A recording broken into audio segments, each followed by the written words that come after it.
Okay, good afternoon and welcome to today's webinar, Upgrading Network Infrastructure and Reducing Costs, sponsored by ADTRAN. Today's speakers are Thomas Whitten, who's the District Technology Coordinator for Madison County Schools, and Chris Kahneman, the VP of Sales for ADTRAN BlueSocket. And at the end, you'll also hear from Barry Derrick, the Product Marketing Manager for ADTRAN. So before I pass things off to Thomas and Chris, I'd like to say a few things. If at any time during the webinar you have any questions, please post them in the Q&A panel in the lower right-hand side of the screen, and we'll make sure to use those for our Q&A section at the end of the webinar.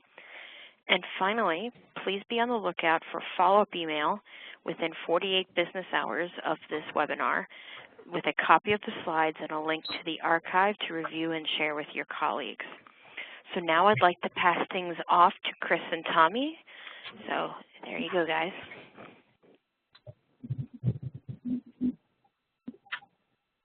Okay, thank you, Tony. Can you hear me? I can see you. I can hear you. Okay. All right. So if we can, good afternoon, everyone, and welcome to the webinar. And if we can advance the screen, we'll go to the first slide and go one more. There we go. So welcome to this webinar. We'll talk about some of the changes that we're seeing in the use of Wi-Fi and technology in schools around the country. And working for ADTRAN, I get the privilege of getting to look at how technology is used in schools, and this has happened over the last probably 10 years. And we've all are aware of the use of the internet in schools, and that's been used for quite some time. But in the last 2 or 3 years, I've seen a big change in how the internet is used. At one time, it was really used just for looking up facts.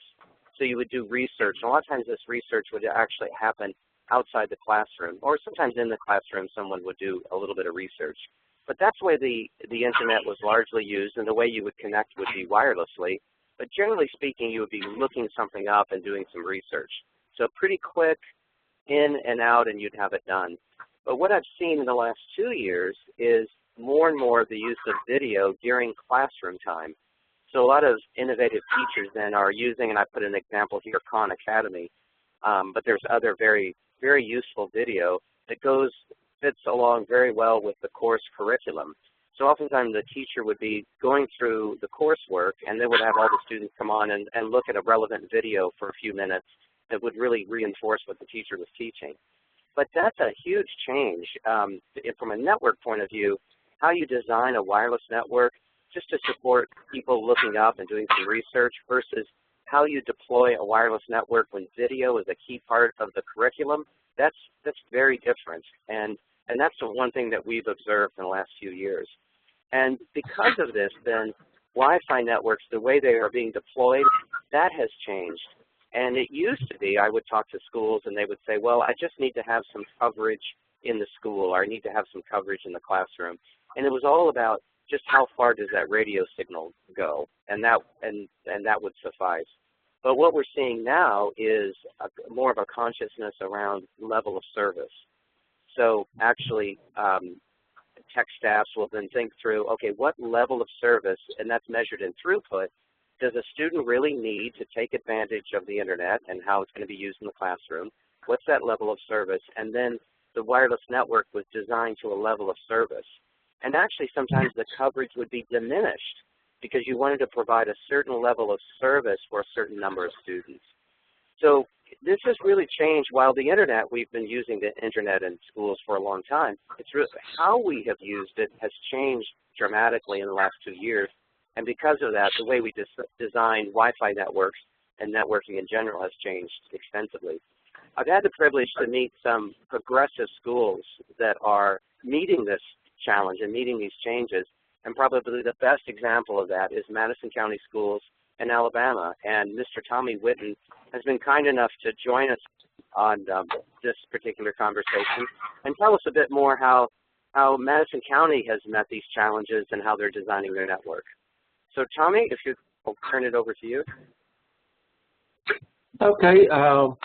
As you can see, I'm the District Technology Coordinator here at Madison County, and it's a little bit about our district. We've got just short of 20,000 students, about 2,300 employees.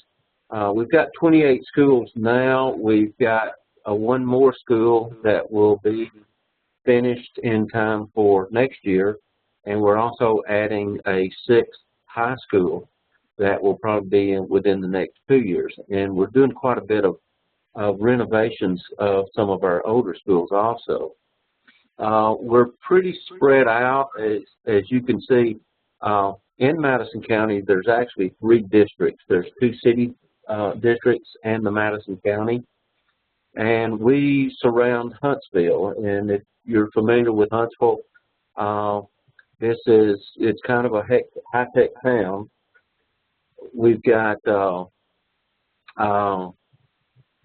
of the largest, it is the largest NASA center here, and it's responsible for the R&D for the NASA programs. We've also got a number of military commands here that have moved in, and they are more of the kind of the technology geared commands. So our district's loaded up with a lot of engineers and rocket scientists, and so they have a high demand from the schools that from our teachers and our schools as to what they want their students or their children to learn and do. So we're pretty challenged with those demands. And as you can see, as we're spread out, our bus system, each one of those, well, not each bus, but our buses travel about 10,000 miles a day, transporting the kids to the various schools around the district. And we run from some kind of almost, I wouldn't say urban, but very suburban neighborhoods to some of our schools in more of our rural areas. So we've got a mix of what we're seeing out there. We do pretty good with our academics. Our graduation rate is at 86%, which of course, it's not where we want to be. We want to be 100%, but we have increased it over the number of years. We do a lot of advanced placement tests. We have most of our schools are blue ribbon schools, and we also have the several that are Intel schools of distinction. So we've got some high performance schools in our district, and that caused some challenges for the technology side. Right now, our structure is made of old 10100 switches, HP, and we use Cisco routers. And our internet service provider is the Alabama Supercomputer Network. We'll talk a little bit more about the switches. We do have a fairly robust network. We've got 100 megabit service to the classrooms, to each device, and then we've got gigabit backbones in each one of our schools. Going out for our internet service provider, well, within our wide area network, we have 20 megabit WAN to our elementary and middle school, and 100 megabit to our high school. And then we go to the internet with 300 megabit, and those are connected using Metro-Eve fiber optics. Our network right now, our wireless network, is using the 802.11b, and we were probably one of the first systems in the state to be completely wireless in all of our schools. We put them inside, and we also built hotspots outside. So that the kids could do it either in outside learning classrooms or out at the ball fields. We do have a guest access now. We had a very limited one for a while, just to allow vendors, if they were coming in, or visitors to come in to be able to get out to the internet. We've been working on that guest access as the demands increase. We've got more and more people from the colleges coming into our school, working with our students. So we need to give them guest access. We're currently using Lenovo, the IBM servers, and those are very good. And we're kind of building those. We were using Gateway, and as you all may know, Gateway is not around anymore. So we switched over after quite a bit of searching into the different providers. We settled on Lenovo. We are starting to get virtualized. We're not yet. And a lot of our servers are decentralized. I mean, they're out at the school. We're going to be working along with some effort of trying to get those centralized into our data center here. But right now, we're still depending on the servers out in the schools to do the main work of student work and teacher files. Now, some of the goals that we're looking at, of course, is to with voice over IP. That has been a move that we've been working on for the last year. We really we did a lot of infrastructure work last year to be able to handle it, a lot of planning, and then we actually kicked off the installations this past summer, and we're working those as we can. We're doing most everything in-house with a lot of consulting work from ADTRAN. So we're just doing it as we can, but it's working out very well. The one thing we want to do, we want to get more and more centralized. We have a very short staff. I've got 5 technicians and 2 network engineers that work here, and we're looking at quite a bit of devices in our schools. We figure 28 schools been scattered around. It's hard for us to get out there to do what needs to be done. So we need to move everything inside so we can do more of our management services from here.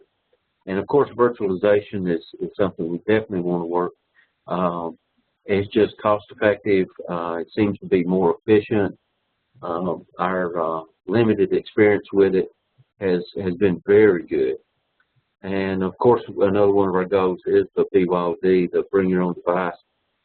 We have done a few pilots, but we're about to kick it off full blast at our high school with the goal of getting all of our schools set up to be able to handle BYOD within the next year or so. And of course, as we're building new schools, our goal is to build the 21st century classroom. We want them fully equipped with all the technology that they would need to give the proper instruction to meet 21st century goals. Of course, our challenges in all of this, I'm sure all the states have gone through this. We've had budgets cut. We're not yet at the point where we're even funded at 2008 levels. We went through a proration, a couple of years of proration, and then actually reduced budgets. So we're trying to do more and more with the least amount of money spent as we can. And of course, too, is we're trying to do this without, disrupting the regular operations of the school system, operations or disrupting classroom instruction. And that's where, we've got to find the solutions that's going to scale with us, that's going to move with us as we grow. We just got a notice that the Remington company is coming into Huntsville and when the next year we'll have 2,000 more jobs in the area. So that's going to, with jobs bring kids, and with kids bring needs for classrooms and rooms. So I can see us actually building some more classrooms as we go along. So we've got to find the solutions, technology solutions that's going to help us move with that growth. And this is the challenge here is finding the balance. And you can have all of the old technology out there, and you keep on supporting it, and it just gets more and more expensive. Trying to keep that stuff going, or you can actually look at building your infrastructure, improving it, and coming in with newer stuff. Now, the one thing too, and we're basing this on our telecom, our voice over IP, that we were spending quite a bit. Our telephones, every school had arranged to have their own telephone system. All the numbers were different. Nothing was centralized. They handled their own. They paid their own bills. There was nothing centralized whatsoever. And being that, we also had different providers. We've got three different telephone systems that we deal with, or telephone companies that we deal with. Going from AT&T to little small consortium that at some of our smaller towns, and so we were spending quite a bit of money just servicing that debt and servicing those costs. So what we want to do is to and this comes into where ADTRAN came into play, is that we were looking at voice over IP for the district, but we felt like it was just too expensive for us with all the hardware and everything that was involved in it. And we thought it might be too big a job for us to handle. But ADTRAN came in and kind of helped us understand, the total cost of ownership, and also the fund flow. And so we were able to see that we can take on, our front end costs would be returned within 3 years from the savings we would have over the long term. We went from like $18,000 a month in telephone costs among all of our schools to, we project now, to about $1,800 a month. And so with those savings, we figured that we could have our upfront costs actually cut and reduced down within 3 years. And so we would be paid back. And at that point, we would just be handling that $1,800 a month. And that allows money for other technology projects that come along. Plus the fact that I'm able to file E-rate at one central point, and we're at about a 62% discount.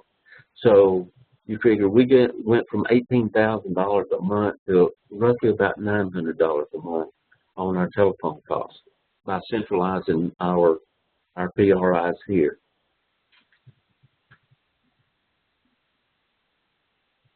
And why? This is one of the things. Why did we choose ADTRAN? One thing, they're local. There's parents have children in our schools.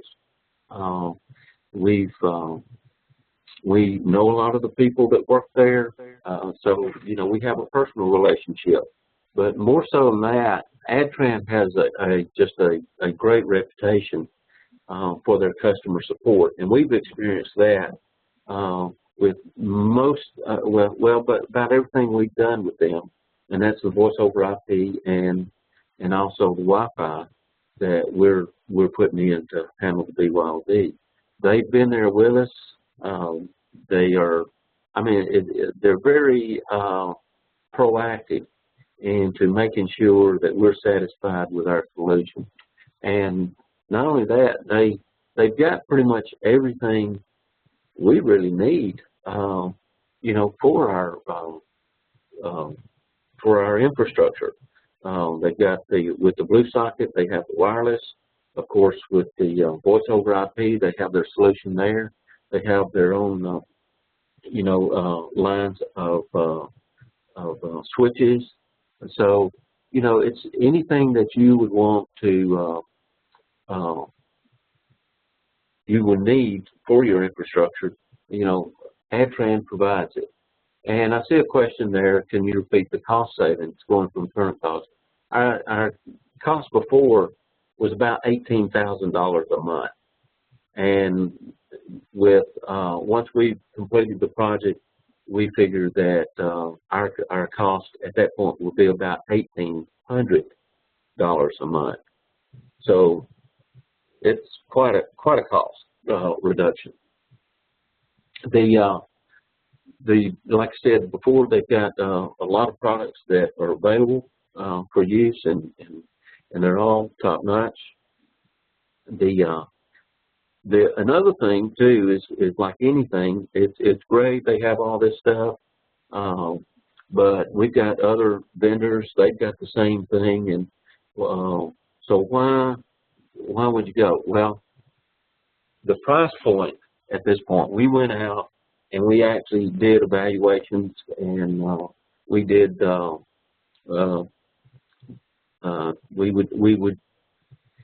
we asked for costs for these things. Now, we do have a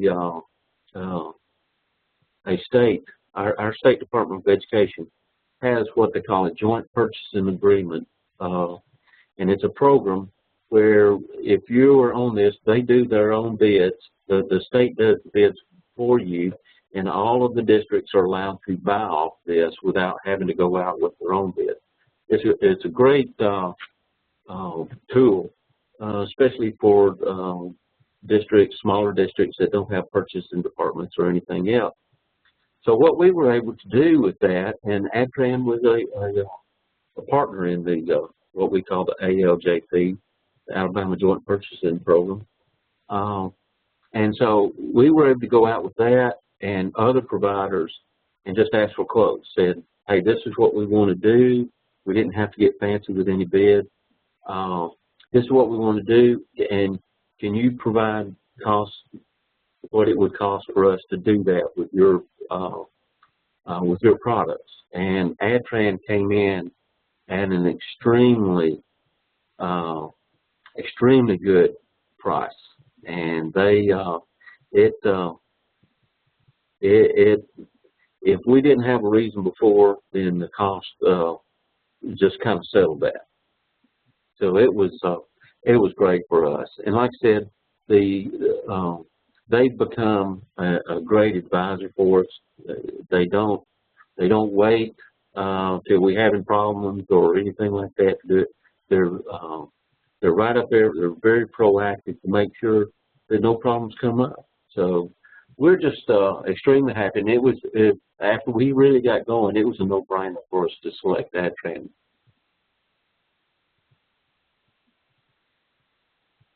And like I said, the initial project and how we really started out, because we were looking and saying, okay, I don't know if we can do the whole school district.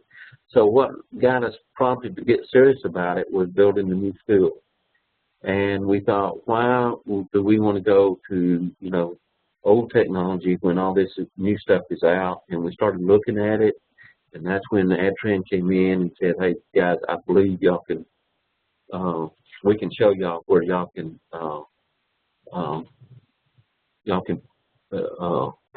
take care of all your schools.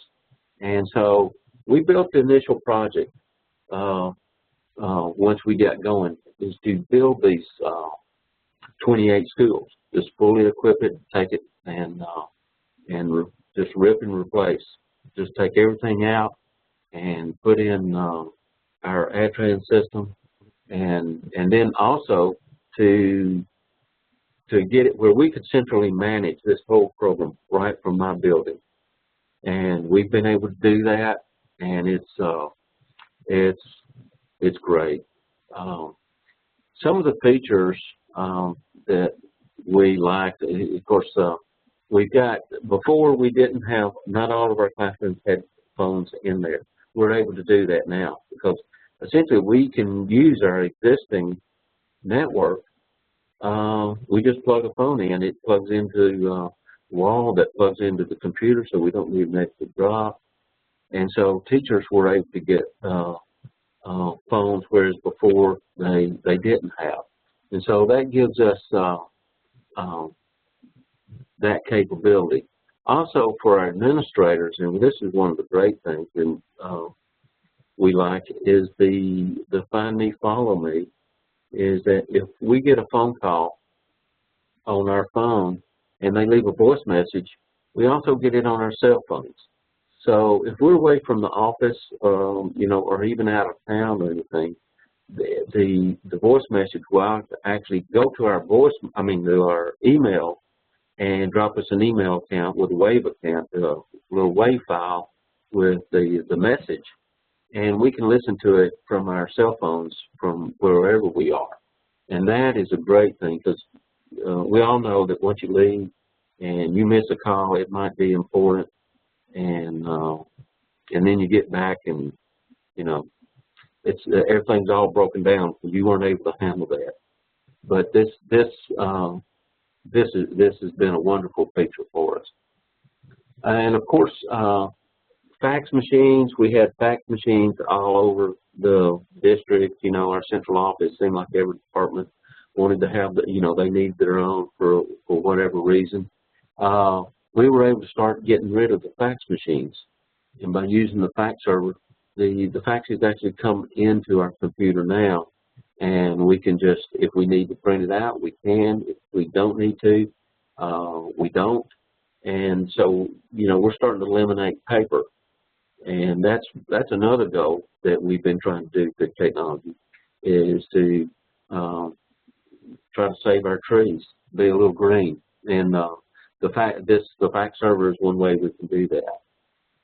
The conference server is great, and our superintendent really liked this idea, in that if he needs to reach out and talk to principals, he can set up a conference call and reach those principals. They don't have to leave their school to have these meetings. Plus the fact they can set up their own to have their own discussions and not have to meet somewhere or, you know, speak one at a time. They're able to actually do a conference, whereas we weren't able to do that in the past with our older phone systems.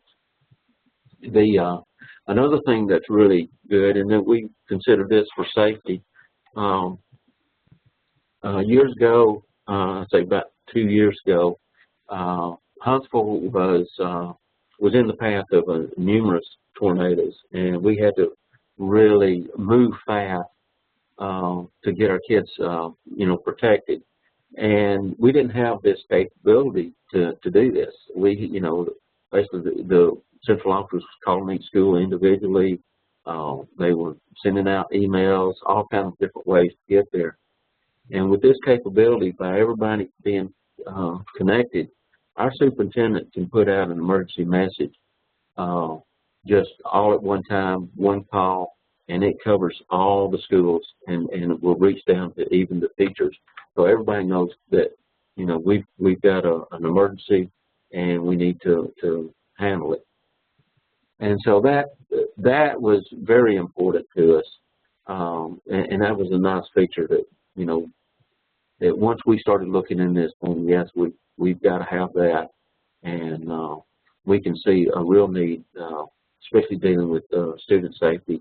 And now with everything going on, it's so easy, you know, for our principals, our teachers, our superintendent, our administration to actually go in and do emergency calls that gets to everybody immediately. we've got, you know, they say personal assistants. Most of my network guys deal with this. They can attest to the benefit of this. There's not a whole lot of work in setting this up. You know, you have the drag and drop, and it's just so easy for these guys to set up services as we build it inside. And like I said, we're doing everything in-house. So, you know, it's good for our guys to be able to do this. We're not having to call a third party every time that we want to add a new service or change a service. It's already, you know, in the UC client that we can do that, and they just love it, and our guys love it. And speaking of that, the ADTRAN was very good when we told them we wanted to, you know, that we just tend to do everything in-house. They provided the training for us. They got us into their ADTRAN University to be able to be trained in all areas. So most of my technicians know how to build the phones, install the phones, and set up the features from the phone. And then, of course, our network guys actually get in on the network side, and they've been trained. So, like I said, that we don't pay for a whole lot of servicing on that either. However, they are, like I said before, they were extremely available and very proactive in providing help and advice when we need it. And I think I mentioned on the about the cost savings. That's wonderful. And then the centralized management is critical nowadays, especially if you have short staff. And then, you know, we've got these business gateways, and they're, like I said, survivable, that we've got backups and everything else for these things. So, you know, you have that, in, like I said here, on a peace of mind. You have that peace of mind that it's going to work, and it usually does. Now, our next project is to deploy our wireless LAN, and that's to support our BYOD. We were, I think I said before, was we installed the G network. This was when G was available. We didn't have N and AC. And so we, an 802.11g wireless network throughout all of our schools and had it going, and it was fine. It would handle, you know, a part of laptops going to a classroom and administrating, walking around with their laptops, and it was fine. Then the iPad showed up, and they started showing up, you know, in large amounts, and it became apparent real quick that our wireless network was not going to be able to keep up with the demands of all of these mobile devices, because we've now gone to, you know, other types of tablets also besides just the iPad. And also with the G device, we also had controllers, and this was hardware controllers that we had to install at each school. And when we started looking at what we were going to need to upgrade and start adding more access points, then we were going to have to buy, you know, bigger and newer controllers and put them at each school. And that was going to be expensive. ADTRAN has a virtual controller that's centrally located and will handle this one device. This one program will handle most of all the devices that we're going to put in the school system. And also, we have a backup, so we've got that. You know, we've got that level of protection that if we have an issue with one, the other will take over and keep our network going. and I got a phone call right there. Let me get that off. And then, of course, using the blue socket, we found out, ADTRAN was able to let us know that they do have the blue socket devices. We tested those out at one of our schools, and we started last year. They're doing a great job, and we've decided that that's our solution for the rest of our schools. And that's with the controllers and the devices themselves, we're able to prioritize. We can approve who gets on our network, and we can determine what permissions they have, and do we want them to go someplace and not someplace. And that's the way we can handle that. And then our guest access, it allows through is that we can set different guest accesses to students. We can set teachers or to outside devices that come in that are not school related or school owned. We can control those through the controller. And this is something we did learn as there's some big names out there. They're good companies. They're great companies. We've used them, been happy with what they have. But we find out that they have a big name, and with big name come big prices. And also is that sometimes you have guys come in and they're selling that name to you as opposed to what you need. They're selling you a lot of features that you'll never use, and so why pay for that?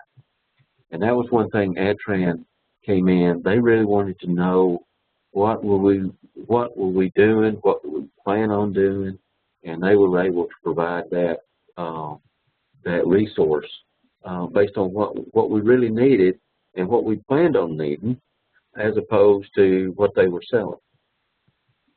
And so with that, same thing, we put out some what I call request for information. It wasn't so much bids, but just what would it cost, and we found out that ADTRAN came in with a very competitive prices that it was just a no-brainer. There was no way we could do it, especially based on the experience we had on our pilot program. So it was good, and we found out sometimes that the high price doesn't always equal quality. We can get sometimes better quality and better performance out of some lesser priced products. So that's it for me. I think I talked longer than I planned, but if there are any questions, I'd be happy to answer.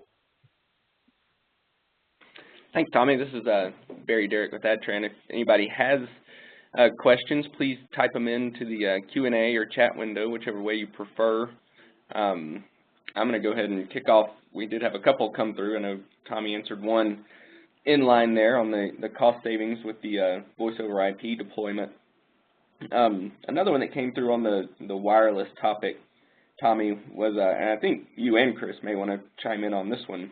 What are the advantages of wireless, let's say 802.11, and then let's say, I guess, the difference between in AC over the G network that you had today? It's definitely, throughput. The G had, it's just 54 meg. So, when you start putting a number of devices on there, it's going to hose it up pretty quick. With the N, you can actually put more devices and have more throughput. It's a little faster, and also the penetration. If you're putting it into an area, it's going to get outside rooms a little better, so you're able to control the access a little better. Okay. Chris, did you have any additional Yeah, thoughts? just some numbers on that. And the experience that Tommy described is accurate. So the numbers on that, I mean, on an 802.11n radio, so you would probably get, best case, you get about 300 megabits per second, but you would probably experience about 250 megabits per second. Now that has to be divided among however many users that you're going to have on there, but that's probably about 3 times faster than what you would get on a G network. And then the question was on 802.11ac, which is the next generation of access points. So on 802.11ac, those speeds will approach gigabit speeds, best case, and of course it'll probably be a little bit less than that, and that's due to interference and environmental factors. So N is about 3 times, N runs at about 250 megabits per second. That's about 3 times faster than G, and 802.11ac would approach gigabit speed. Okay, great information. So another one somebody threw out, Tommy, just I think it's a numerical question, but how many devices do you support on your network? And I guess I would ask or add to that, today, and then what do you expect, next year when you're fully supporting a BYOD strategy where you kind of opened up to outside devices? Oh, okay. Well, right now we're about, at last count was about 8,000, hardwired devices, and that's grown. I know we've put in several more since I last counted. So I would be saying we're pushing probably about 9,000 on our wired network. We've got pushing about 4,000 iPads right now, and also we have some laptops and the new wireless slates that are coming out. We have a number of them, so I would be saying we're about 4,500 wireless devices out there. Okay. Wow. And I guess when BYOD rolls around, we can anticipate, based on your student body count, a percentage of that student body will have devices that they plan on using for them, right? Yeah, they already got them. Right. We're just not letting them on the network just yet. But yeah, as soon as we kick it off, most of our students have iPhones or some sort of a smartphone that can access your network. And as soon as we open up the BYOD network, I'm sure it will be loaded up. And, yeah. So I think that leads in nicely to the next question somebody had put in, because I think you mentioned a pilot at one of your schools on the BYOD movement today. So how are you handling security issues on the BYOD network? Well, we have, of course we have our normal filters that we go through there. And we make sure, all of our filters are CIPA compliant. And even our guest networks still go through a filter. And then, of course, we isolate those networks, their guest networks, away from our internal network, so they don't have any kind of access to internal servers, anything that's containing any data or things that we have to mess with. And we're also, right now we're looking at some antivirus issues that how we can keep the personal devices from infecting our network. But most of the time, if we keep it isolated through VLANs, we can keep them out of our network. Okay, very good. So switching gears on the well, I guess this one's kind of related to both product sets right now that you're exposed to. But how much did the success you had with the voice over IP deployment impact your decision to move forward with the planned BlueSocket deployment? I had quite a bit. Main thing is just of our experience with ADTRAN and how well they work with us on the voice over IP project.